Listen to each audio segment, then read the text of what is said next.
No, I messed up the name of the live stream. That's fine. Okay. So I'm going to talk about introduction to functions today. This is me getting the class. Okay, up to date. So this is going to be an introduction to functions. It's going to go over really the basics. So therefore, we're more familiar with it, what a function is by definition, and then just different examples and the notation. The notation is important. It's really what kind of typically throws students off if you haven't seen it a long time. But I can't get to notation until I really define what a function is. Okay, so let me flip back over. Boom. So before we can define what a function is, we've got to talk about a relation as it pertains to mathematics. And really, it's how your book, the book that we use in college algebra, defines relations. So a relation is just any ordered pair where the first component is called the domain and the second component is called the range. So I'm going to kind of parse that down. It's an ordered pair with the first component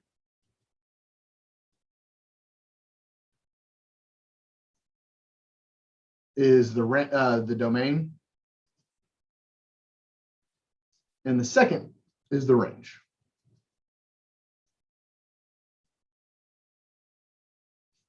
Okay, so let's look at kind of a basic type of relation, and this is when I need the class to help me out here. So I'm going to say we've got a student, and we might even use me too, and then we've got, let's say, type of pet. Okay, so I need you in the chat to just tell me, like, if you've got a cat and a dog, put cat and dog. If you've got cat, dog, lizard, chicken, all that stuff, just put it all in there. Okay, so in the chat, give me the type of pets you have. Okay, type of pets. And I'm going to go first just because mine's the easiest. I've got one kind of pet. So Dr. Shirley has a dog.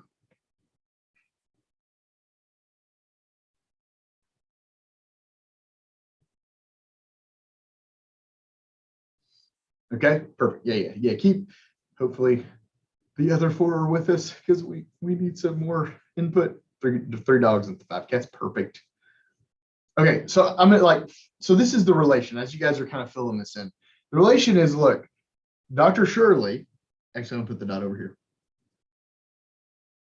has only dogs. Actually, I have one dog, but this is type of pet, right? So I've got a dog. And then Gracie has a dog and a cat, right? Well, she has 2 dogs and 1 cat, but for type of pets, she's got dogs and she's got cats, right? And then actually, the rest of you guys, JL and Jamie, have the same thing, right? JL has a dog and a cat as well. And, oh, that's fine. And then Jamie has the same thing going on. Dogs and cats. I'm going to make up someone next, okay? Let's say someone didn't have a dog, okay? Let's say I've got Tom over here, or not dogs. Tom just didn't have any animals, okay? So he's just hanging out there with no animals. Or let's say we had, let's do one more because we got a lot of stuff going on here. Let's say we had Jim, who's got, let's do a lizard, let's do a chicken. Let's do pigs are great. Pets I've heard. Okay, let's say Jim has a lizard and a pig. Why not? Okay, just something off the wall. Look, this is an example of a relation. Okay, this is a relation. Students would be considered the domain because they're the first set, the first component, and pets, I should say type of pet, is considered the range. Okay, so this is a good basic example of a relation. You've got the domain and you've got the range, the first set. Now look, we can make these ordered pair if we wanted to. It looks goofy as ordered pair because it's words, but I'll give you a few examples. The ordered pair version of this would be like Dr. S Dr. Shirley, dog. That's the first ordered pair. Gracie, dog. Gracie, cat, right? And then it would go on and on like that. So there's a lot of ordered pairs here because each one of these lines is considered an ordered pair, okay? So there's a bunch of ordered pairs. This is an example of a relation, okay? Now a function, which is what this section's about, is going to be a very specific type of relation. So let's define that now. Okay. Stuff all over the place. Give me 1 second, guys. A function is a very specific type of relation where the domain goes to one and only one range. So a function is a relation where the domain goes to one and only one range. And it has to go to one. Okay, look, like back here, I'll tell you why this is not a function. Sometimes it's easier to define it on things that aren't. This is not a function for a few reasons. One, Tom didn't have a pet, right? So therefore, Tom, this kind of makes this not a function. Also, you three right here, you had more than one type of pet, right? Gracie, JL, and Jamie, they all had a dog and a cat. Well, that's not a function because it has to just go to one range value.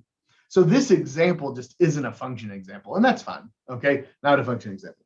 So I'm going to stay in the same area here, but now I want, and I know some of you told me kind of in it, but I want you to remind me on the chat or just tell me the number of animals you have, okay? Number of pets, I should say. So we've got student, and now we have number of pets. JL's got 3.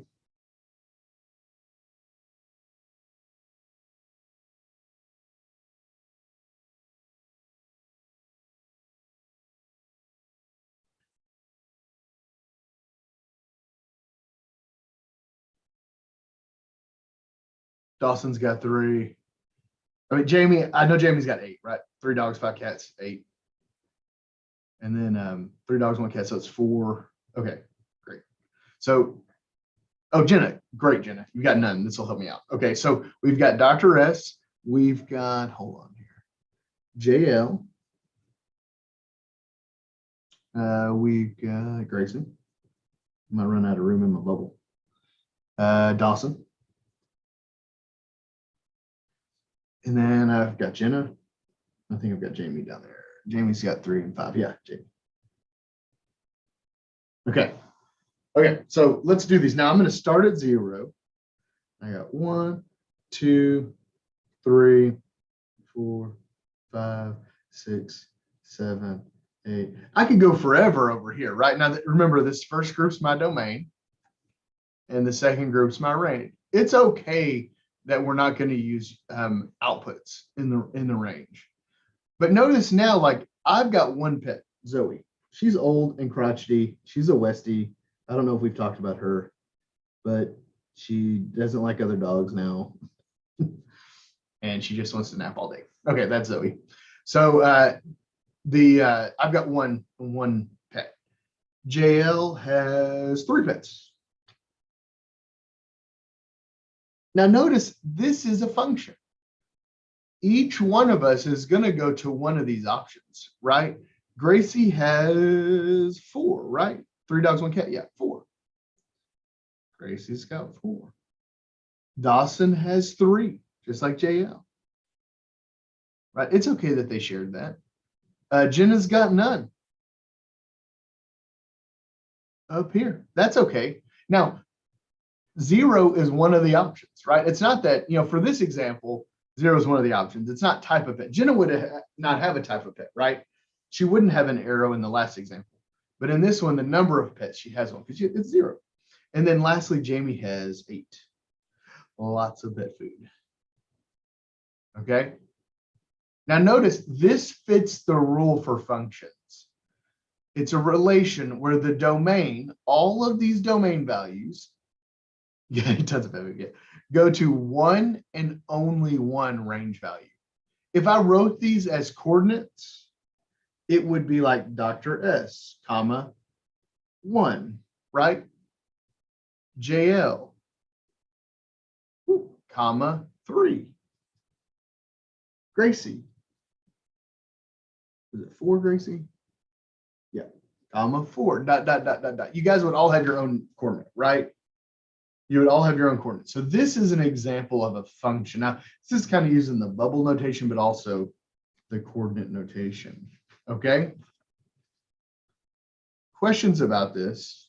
Kind of makes sense. I mean, we've got relations and we have functions. And a function is just a very specific type of relation. Okay. A very specific type of relation. So now I'm going to go a little further. Now it's going to look a lot like really the first test now, because this can also be done on a graph.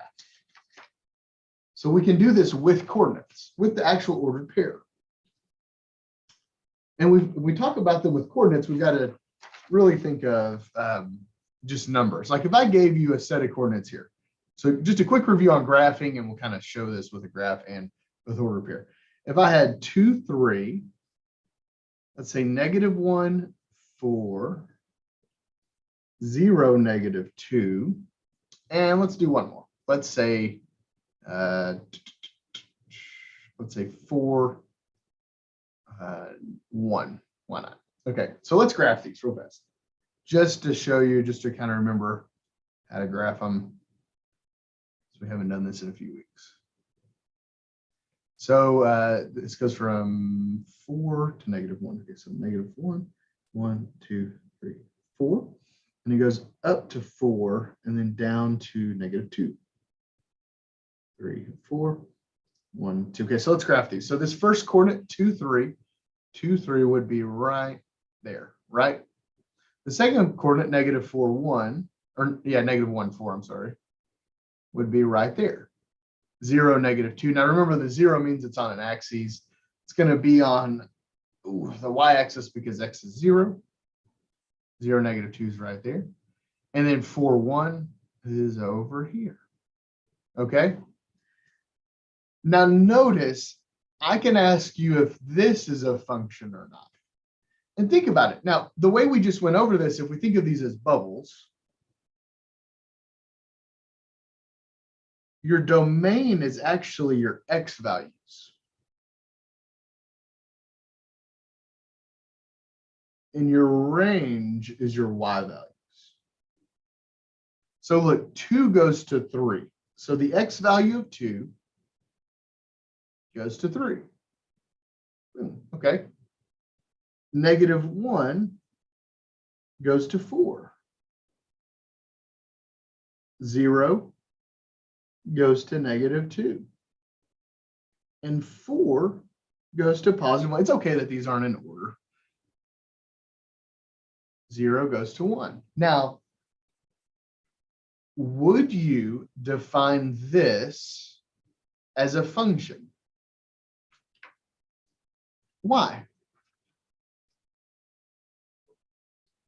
JL nodded her head, so I'm going to call her out. Why would you define this as a function? It's got like, okay, a certain type of like domain, a certain type of range. That's the best way I can describe it. So. Okay, yeah, let's go back to the definition of function. So it's a relation where the domain values go to one and only one range values, right? And that happens here. Each of these domains go to only one. Look, if for some reason, I'm going to give you an example, this red is not real, right? If the 2 went to the 3 and it also went to -2, this would make this not a function, okay? But because each one of these go to exactly one range value, this turns out to be a function. Now, to easily kind of see this in the coordinates, none of the x values repeat. Okay, that's a basic way of seeing it. Notice none of these x values repeat. 2 only goes to 3, -1 goes to 4, 0 goes to -2, and 4 goes to a +1. Okay? I remember one other way from my first college algebra class, like if you Yep. draw Yes, a yes. Oh, we're vertical good. Wait, line. wait. Don't give it away. Don't give it away, JL. I'm about to talk about that. Okay, I'm about to talk about that. So now let's do one that's not a function. Yeah. Don't give away the name. But you're right. Yeah, yeah. This is you're exactly right. It's called the vertical line test. So let's look at one, and I'm going to tell you right off the bat, this is not going to be a function. If we did 2, 3 again, let's do 4, 1, and then let's do 2, -2. I'm only going to do 3 coordinates. And I'm going to graph these 3 coordinates because I want you to see the visual on it. So 2, 3, 1, 2, 1, 2, 3. There. 4, 1 is right here. And then 2, -2 is right there. Okay. The x-axis, we got the y-axis. This is not a function. If we think of the bubbles here, because I just like referring back to the bubbles. We got x, we got y, the 2 and 4, and we've got 3, 1, -2 for y values. But notice the 2 goes to 3, and it also goes to -2. That can't happen for this to be a function. And the 4 just goes to 1, okay? But because that 2 goes to 2 separate values, this is not a function. It's still a relation. It's just not a function. Okay? It's just not a function. It's like whenever you guys told me you had a dog and a cat, right? If you have a dog and a cat for type of pet does not mean is not a function at all. Okay? And what JL was saying is, look, there's something called a vertical line test.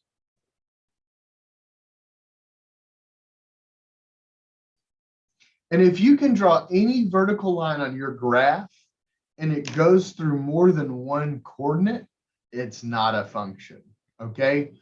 On this one, notice if we drew a vertical line at x equals 2, let's just imagine a vertical line.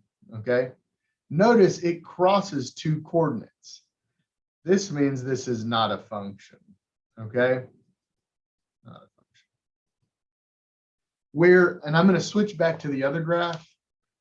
Notice on this other graph, if I drew vertical lines at every single one of these coordinates, they only cross 1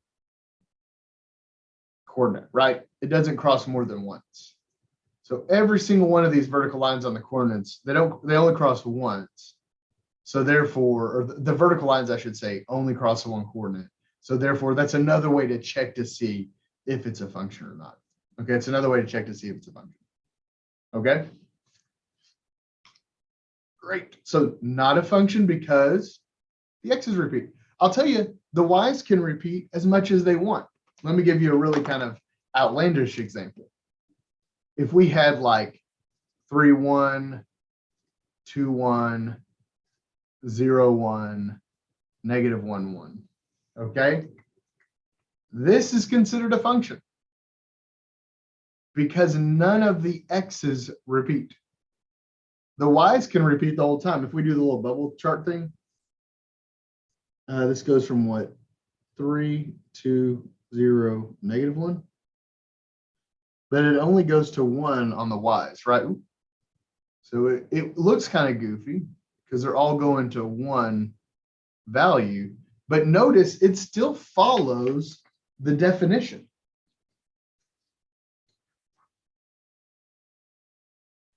For a function, a relation is it's a relation where the domain values go to 1 and only 1 range value. Each one of these go to 1. There's only 1 line here, right? Coming out of that x value. This is okay. This is still considered a function. Woo. And if we graphed it, if we did a quick graph of these, just to kind of show you too. 3, 1, boom, boom, boom. 3, 1, 2, 1, 0, 1, and -1, 1. Same kind of thing. If I could draw a vertical line on all these, right? And it never crosses another coordinate. So therefore, it is a function. Okay, it is a function. Pretty neat, okay? So now let's talk about the actual notation a little, because once we get to college algebra, I'll go over a little more in depth of this. What I want to get to today really is the notation of these things. Because what a function really means, okay, let me get this right. It means in a function, the y value depends on the x value. Okay, the y value depends on the x value. So if we go back to our example on like the number of pets, the number of pets depends on who you are, right? The number of pets depends on, well, if you're JL, the number of pets is 3, right? If you're Jamie, it's 8. If you're me, it's 1, right? Or if you're Jenna, it's 9. Dawson, 4, right? Or Dawson, yeah, 3. Gracie, 4. Okay. So the y value depends on the x value. So sometimes in math, they'll talk about this as the y value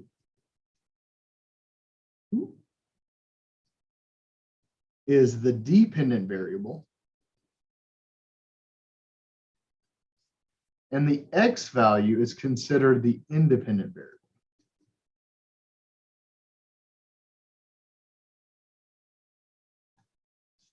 Independent variable. Now, is dependent, should put variable on the end of here, okay? And then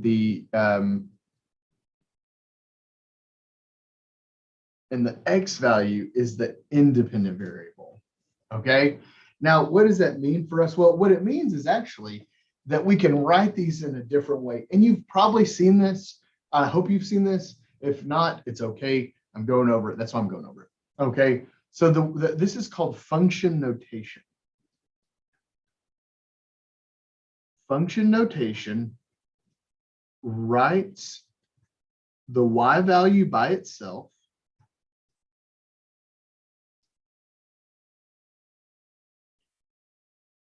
and replaces y with f of x, okay? Because, and this is where it comes from, because y is a function of x. Because y is a function of x. Remember, y depends on x. You could also say that means y is a function of x. So that's why we use this notation here. Now, this notation is not f times x. It's just a new notation for functions. And I'm going to give you an example of one of these functions that we would do this with. This would be, like the linear functions we talked about at the beginning of this semester. Remember, we had like 2x plus 3y equals 12. So let's go through a few things before we actually get to the notation. First off, I'm going to graph this and use that vertical line test to show you, because it's a little different, but I'll show you that this is a function using the vertical line test, okay? If I asked you to graph this, do you remember how we get y by itself? And we then we know the slope and the y-intercept, right? So I'm going to graph it. Let's graph this. So I'm going to subtract the 2x to the other side. So I'd get 3y equals negative 2x plus 12, right? I'm going to subtract the 2x over. And then I'm going to divide everything by 3.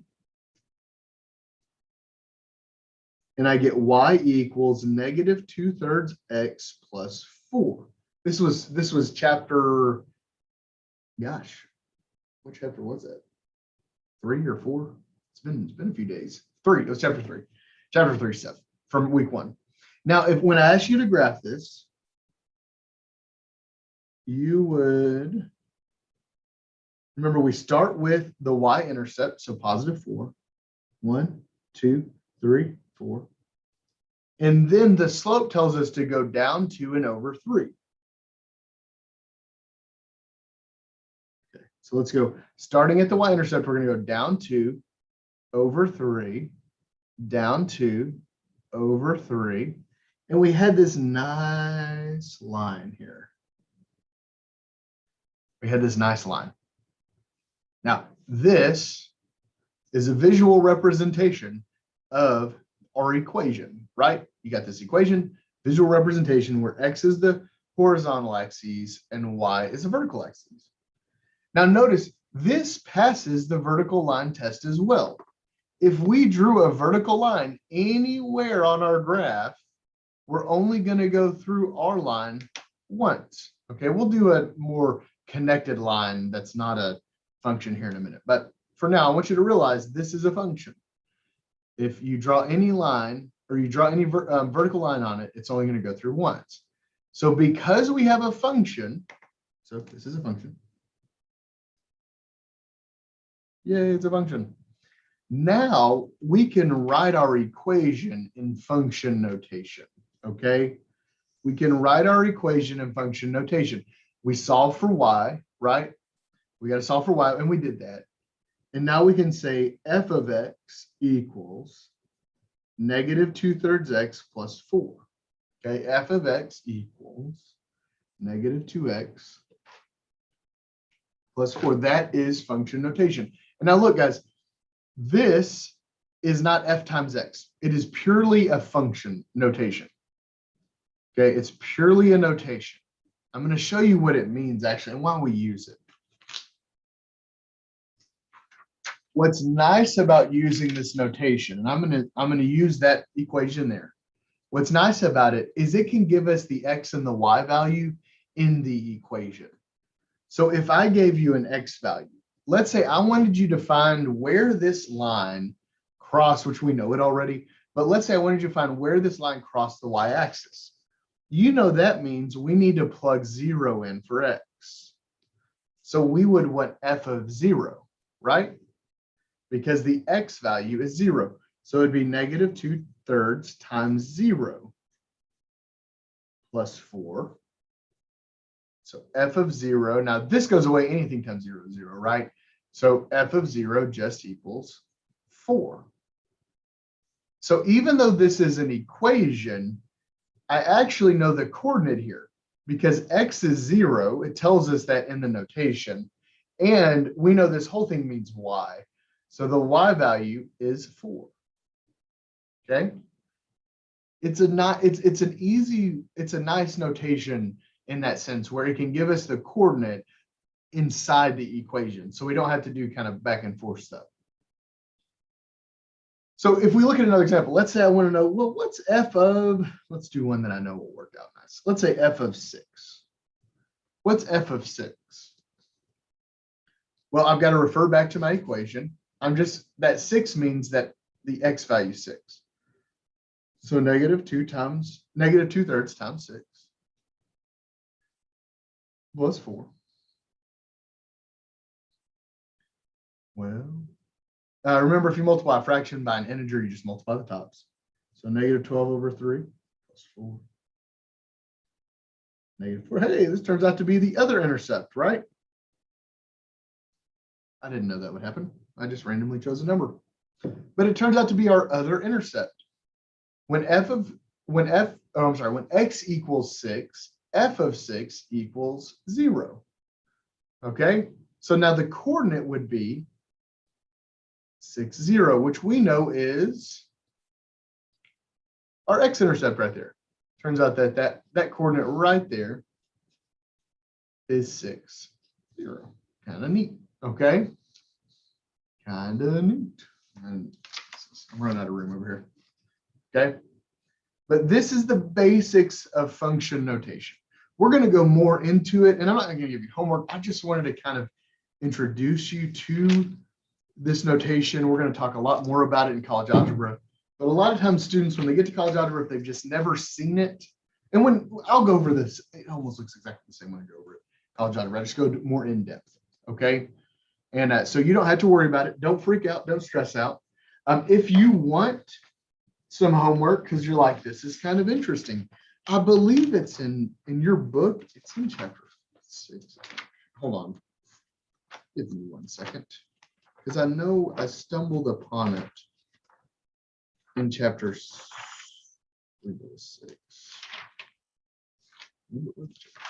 Hold on.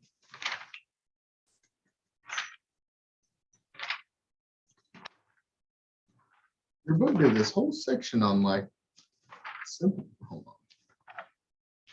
Oh, I know it was chapter.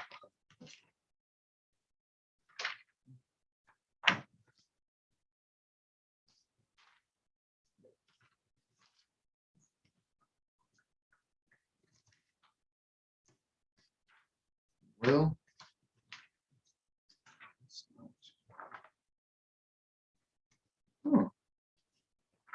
I promise that I saw this not long ago. And I thought, oh yeah, this will be great to go over.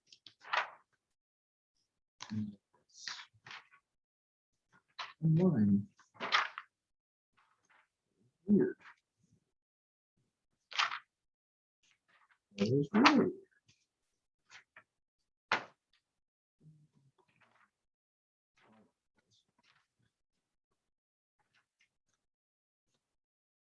No, here it is. It's on page, oh, it's a whole section called Introduction to Functions. I'm not going to sign this for homework. If you want to look at it because you're like, I have no idea what's going on, you're more than welcome to. It's on page 225, section 3.6. And your book goes over just an introduction to functions. And again, it's not going to be on this test. I wish it was. I should put, like, I need to work it in somehow. It's just, it hasn't worked out.